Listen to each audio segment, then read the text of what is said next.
নমস্কাৰ বন্ধু বান্ধৱীসকল সকলোকে স্বাগতম জনাইছো এমকে ডিজিটেল পইণ্টৰ অন্য এটা ভিডিঅ'ৰ মাজলৈ বন্ধু বান্ধৱীসকল আপোনালোকৰ মাজলৈ মই লৈ আহিছো আজি এমপ্লয়মেণ্ট এক্সচেঞ্জ কাৰ্ড আমি নিজৰ মোবাইলটোৰ জৰিয়তে অতি সহজতে কেনেদৰে এপ্লাই কৰিব পাৰোঁ তাৰ সম্পূৰ্ণ প্ৰচেছটো লৈ আহিছো গতিকে আপোনালোকে ভিডিঅ'টো অলপ স্কিপ নকৰাকৈ সম্পূৰ্ণকৈ চাব আৰু মোৰ চেনেলটো যদি ছাবস্ক্ৰাইব কৰা নাই সকলোৱে ছাবস্ক্ৰাইব কৰি দিব আৰু কাষত থকা বেল নটিফিকেশ্যনটো অন কৰি ৰাখিব যাতে মই যিসমূহ ভিডিঅ' আপলোড দিওঁ সেইসমূহ আপোনালোকে তৎক্ষণাত পাই যায় গতিকে বলকচোন আজিৰ ভিডিঅ'টোৰ মাজলৈ আমি আগবাঢ়ো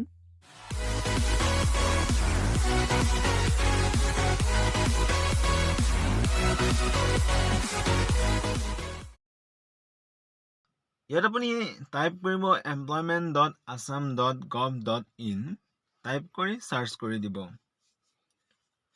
সাৰ্চ কৰি দিয়াৰ লগে লগে আপোনাৰ এটা পেজ খোল খাব আপুনি ইয়াত দেখা পাব ৰেজিষ্ট্ৰেচন ৰিনুৱেল আৰু ৰি-ৰেজিষ্ট্ৰেচন ইয়াত দেখা পাব আপুনি ৰেজিষ্ট্ৰেচনত ক্লিক কৰিব ৰেজিষ্ট্ৰেচনত ক্লিক কৰাৰ লগে লগে আপোনাৰ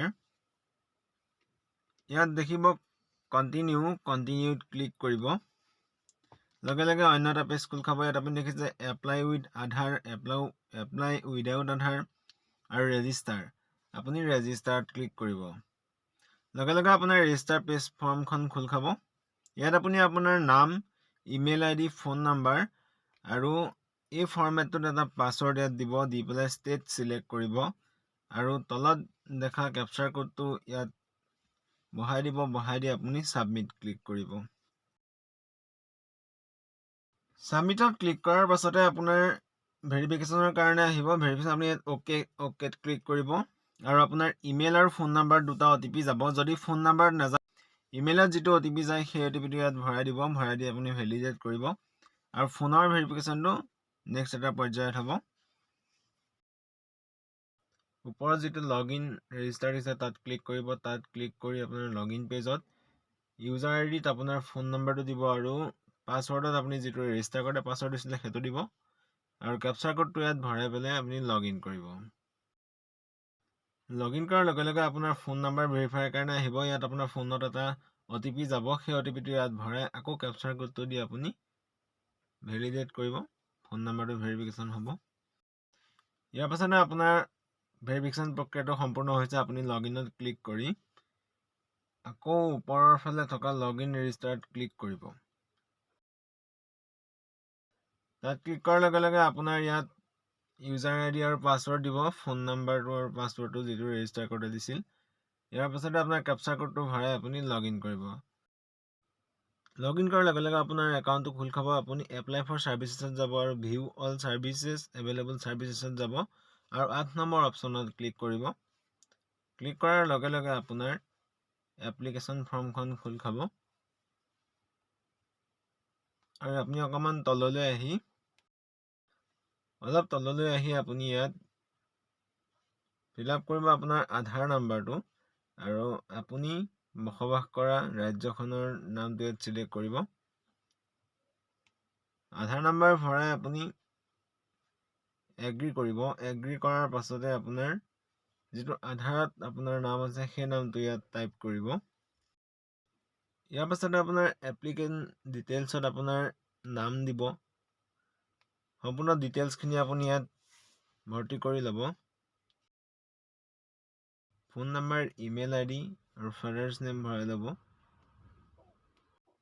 ইয়াৰ পাছতে আপুনি পাৰ্চনেল ইনফৰমেশ্যন অফ এপ্লিকেণ্টত যাব ইয়াত আপুনি আপোনাৰ ফটো এটা পাছপৰ্ট ফটো ইয়াত আপলোড কৰিব আৰু আপোনাৰ ফাদাৰ্ছ বা গাৰ্জেন নেম ভৰাব আপুনি আপোনাৰ ডেট অফ বাৰ্থটো সিলেক্ট কৰিব মই ইয়াত যেনেদৰে কৰিছোঁ তেনেদৰে আৰু মাদাৰ্ছ নেম দিব কাষ্ট সিলেক্ট কৰিব আপোনাৰ অকুপেশ্যন আপুনি কি বৃত্তিৰ লগত জড়িত সেইটো ইয়াত সিলেক্ট কৰিব ইয়াৰ পাছতে আপোনাৰ আইডেণ্টিফিকেশ্যন টাইপ হিচাপে আপোনাৰ ড্ৰাইভিং লাইচেঞ্চ পাছপৰ্ট আৰু ভোটাৰ আইডি বিচাৰিছে ইয়াত যদি আপোনাৰ ভোটাৰ আইডি নাথাকে আপোনাৰ পৰিয়ালৰ মা বা দেউতাৰ ভোটাৰ কাৰ্ডটো দিলেও হ'ব সেই ভোটাৰ কাৰ্ডৰ নাম্বাৰটো ইয়াত ভৰাব আৰু আপোনাৰ গাত যদি কিবা স্পট আছে সেইটো আপুনি আইডেণ্টিফিকেশ্যন মাৰ্ক হিচাপে ইয়াত ভৰাই দিব ইয়াৰ পাছতে আপোনাৰ আহিব হাইষ্ট কোৱালিফিকেশ্যন লেভেলটো আপোনাৰ হাইষ্ট আপুনি যিমান পাছ কৰি আছে সেইটো আপুনি ইয়াত ভৰাব আৰু আপোনাৰ এক্সামিনেশ্যন আপুনি কি এক্সামিনেশ্যন পাছ কৰিছে সেইটো ভৰাব। মেজৰ ছাবজেক্ট যদি হায়াৰ ছেকেণ্ডেৰী হয়, হায়াৰ ছেকেণ্ডেৰী আপোনাৰ ইলেক্টিভ ছাবজেক্ট গেছ যি আছিলে সেইটো ভৰাব, সেইকেইটা ভৰাব। আৰু আপুনি কেতিয়া পাছ কৰিছিলে, কোনখন বৰ্ড বা ইউনিভাৰ্চিটিৰ পৰা আপুনি পাছ কৰিছিলে সেইটো ভৰাব। আৰু স্কুল কলেজ যোনখনৰ পৰা পাছ কৰিছে সেয়াও ইয়াত ভৰাব। আৰু আপোনাৰ পাৰ্চেণ্টেজটো ভৰাব। আৰু আপোনাৰ পাৰ্চেণ্টেজ ভৰাব। আৰু কোন চনত আপুনি পাছ কৰিছে সেইটো দিব। লগতে আপোনাৰ ৰেজিষ্ট্ৰেশ্যন নাম্বাৰটো ইয়াত ভৰাই দিব। ইয়াৰ পাছতে আপোনাৰ বাকী যিখিনি কোৱালিফিকেশ্যন যদি আছে আপুনি সেইখিনি ইয়াত ভৰ্তি কৰি ল'ব। ইয়াৰ পিছতে আপোনাৰ পাৰ্মানেণ্ট এড্ৰেছটো দিব লাগিব। আপোনাৰ পাৰ্মানেণ্ট এড্ৰেছটো দিব, সম্পূৰ্ণ এড্ৰেছটো ইয়াত ভৰ্তি কৰিব। আৰু আপোনাৰ যদি পাৰ্মানেণ্ট এড্ৰেছ আৰু প্ৰেজেণ্ট এড্ৰেছ একেই হয় তেনেহ'লে আপুনি বক্সটোত ক্লিক কৰিব আৰু ব্লু টিক হৈ যাব।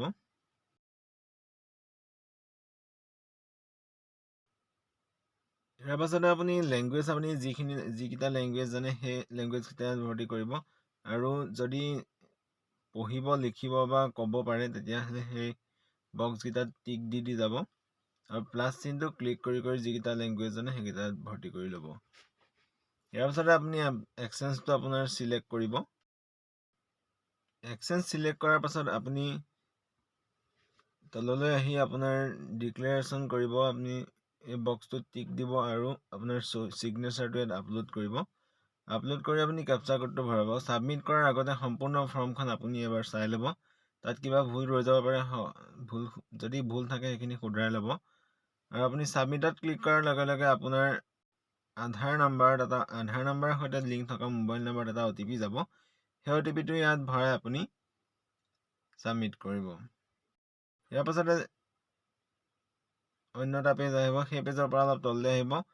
পেজটোৰ তললৈ আহিব। তললৈ আহি আপুনি এটেক্স এনেক্সাৰত ক্লিক কৰি আপোনাৰ proof of residence, age proof, caste certificate আৰু হাইষ্ট কোৱালিফিকেশ্যন চাৰ্টিফিকেট এইকেইটাত আপলোড কৰিব। আপলোড কৰি আপুনি ছাবমিট কৰিব। আৰু ছাবমিট কৰাৰ লগে লগে আপোনাৰ ৰেজিষ্ট্ৰেশ্যন প্ৰক্ৰিয়াটো সম্পূৰ্ণ হৈ যাব। আপুনি ৰেজিষ্ট্ৰেশ্যন কাৰ্ডটো আপুনি প্ৰিণ্ট কৰি উলিয়াই ল'ব পাৰিব, বা আপোনাৰ মোবাইলতে PDF হিচাপে ছেভ কৰি ৰাখিব পাৰিব।